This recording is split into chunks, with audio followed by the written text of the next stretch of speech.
Okay folks, third Nikon announcement in a row. For those Nikon lovers who are worried that I'm not covering enough Nikon stuff anymore, you can rejoice. This is a video I'm really excited to make. I am an old fuddy-duddy. For the longest time I have been firmly, both feet, staunchly in the DSLR camp. Whilst I got into mirrorless quite early, I bought an A7R and an R2. I didn't go whole hog on them, and I still, to today, prefer the experience of shooting with a DSLR or a rangefinder even, than an interchangeable lens mirrorless camera. But there are some great advantages to them. Arguably, it is the future. Naysayers, don't worry, that doesn't mean I'm saying that DSLRs are about to die, but certainly mirrorless is the way forward, and the R&D putting into DSLRs is falling away, and it's going to continue to do so. I don't think that means it's going to disappear. There's still shops selling records, for goodness sake.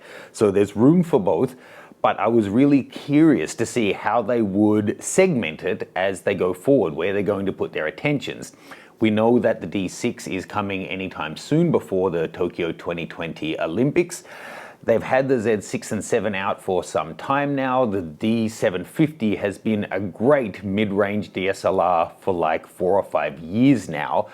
And I was curious how they would, basically bridge that gap. There was talk of like cameras with adjustable flange distances so you could use both lenses and whatnot.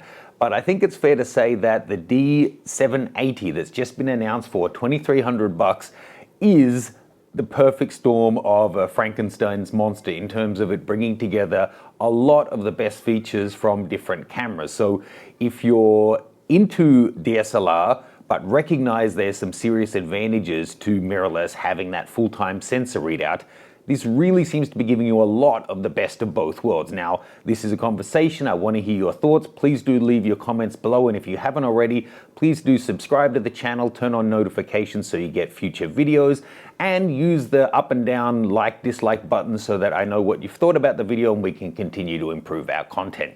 So, I don't have a 780 here to test out. I didn't go to CES for the first time in several years. I'm in New York City, but I've made some notes on it.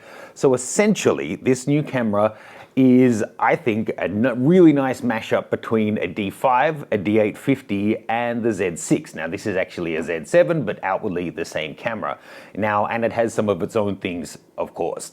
Now, hands up and be honest, leave me a comment. How many videos on the D780 have you already seen? I'm going to assume you know most of the really top line specs. I'm going to reference some bits here and there, but I'm not going to go through every single little piece. If you check the links below, I'll have a listing where you can go check all of the details about it and every single spec that you could be interested in.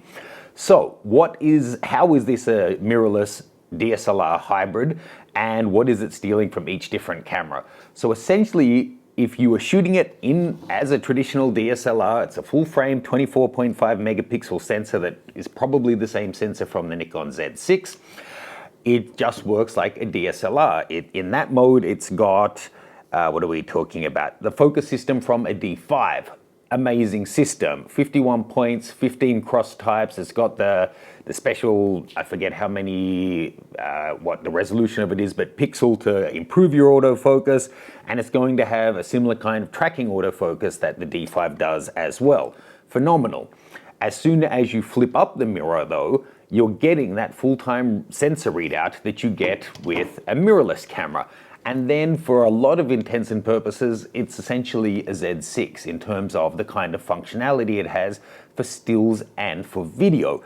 And that means we're going to get things like eye autofocus in video. I mean, it's the first DSLR to have eye autofocus anyway. Of course, you need to be flipped up. Now, an obvious trade-off is when I'm shooting as a DSLR, I'm using my Evf optical viewfinder. When I'm shooting with a mirrorless, I'm either using the Evf Electronic Viewfinder, which can show me the exact preview of the image, or I'm using the rear LCD screen. When we flip the mirror up on the D780, you're going to lose your OVF because the mirror is blocking it, but then you don't have an EVF per se. You've got the LCD only. And for some people like me who really prefer, focusing through what I'm used to, an OVF or ladder, an EVF, that's a bit of a bummer. But, on some of the other cameras out there, you don't even get the EVF anyway, like a Ricoh GR3, you just don't have it, so you have to use the back screen. And I see plenty of mirrorless shooters these days walking around just shooting and framing up using the rear screen anyway, so you got to think if that's going to do it for you. But once it is mirror up, it turns into the mirrorless camera. It has the 273 phase detect points with 90% coverage, the same as the Z6. It's going to give you pretty much the same video specs, but with a new profile as well. So it's got that from the Z6, but it's getting dual UHS 2 card slots, so the fastest capacity available, SD cards, which for that point in the market seems to be the way they're going. And then from the D850, we're getting the type of screen, the resolution, the touch capability, the tiltiness, and also the focus stacking capabilities and the film scanning capabilities that this offers you. So you're really getting some of the niftiest features from the D850, some of the best features, the focus system from the D5, the video capabilities of the Z6, which are the best in the range. It's sealed, it's got USB-C for charging, and it's coming in at $2,300. I have to say, if someone were looking for a Nikon DSLR that's available to purchase on the market right now as a full frame, the D780 would be it, although it's not available as I film this because it's just been announced, but it is available for pre-orders, and once it's out, for most people the D6 is going to be way overkill. There's no even speculation of a D850 replacement. I think the D780 is absolutely the sweet spot now. 5 years newer tech, X-Speed 6 processor compared to the D750, a nice middle of the range resolution, but then with great autofocus and great video specs. In fact, if one of my D850s were to go down, I'd say I would probably go for the 780 over a new D850 to get that video capability, because when I'm on the road, I'm often doing both and trying to make a camera do dual purpose.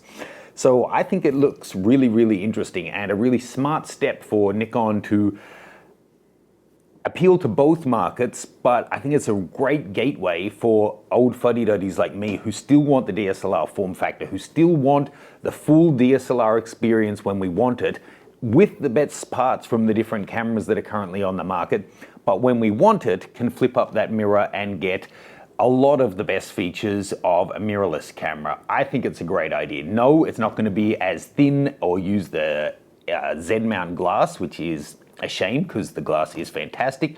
But again, if you're aiming at old fuddy-duddies like me, how many times have I said fuddy-duddy? Let's count them. That's probably like 5.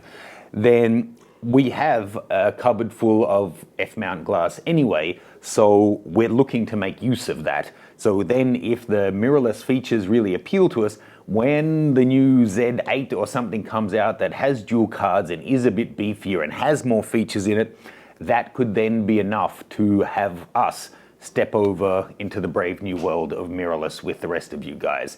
Let me know your thoughts. Do make sure that you have subscribed and turned on notifications for the channel, because we have a bunch of stuff coming throughout January and the rest of the year, and I'd love to have you guys along for the journey. Cheers. Let me know your thoughts on the D780. I'll see you soon.